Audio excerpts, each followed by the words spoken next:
ঢাকা ও রাজশাহী বিশ্ববিদ্যালয়ের পর এবার প্রকাশ পেল চট্টগ্রাম বিশ্ববিদ্যালয়ের শাখা ছাত্র শিবিরের সভাপতি ও সাধারণ সম্পাদকের পরিচয়। প্রায় এক দশক পর প্রকাশে এলো শিবিরের এ বিশ্ববিদ্যালয়ের কমিটি।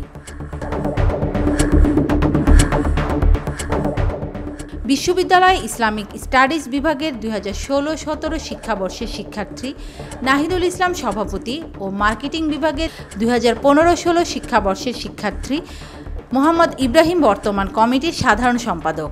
এই বিশ্ববিদ্যালয়ের ছাত্র শিবিরের সর্বশেষ প্রকাশ্যে কার্যক্রম ছিল 2015 সালে। এরপর থেকে সংগঠনটি ক্যাম্পাসে প্রকাশ্যে কোনো কার্যক্রম করেনি।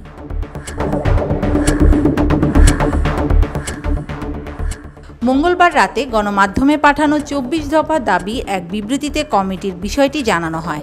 দাবির মধ্যে রয়েছে বিশ্ববিদ্যালয়ের গবেষণায় বরাদ্দ বাড়ানো, স্থানীয় নীতিমালা প্রণয়ন করে ছাত্র সংসদ নির্বাচনে ব্যবস্থা করা, সুষ্ঠু সাধারণ রাজনৈতিক চর্চার পরিবেশন নিশ্চিত করা, সমাবর্তন দেওয়া, ক্যান্টিনের খাবার মান বাড়ানো সহ আরও নানান দাবি।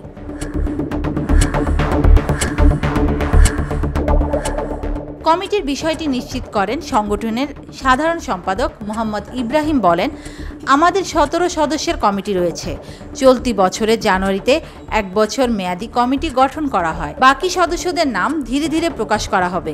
আপাতত আমরা ব্যানার ভিত্তিক শোডাউন, মিছিল, মিটিং করব না।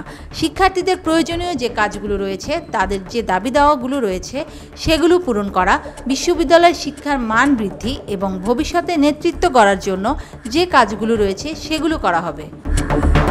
Desk news, media express.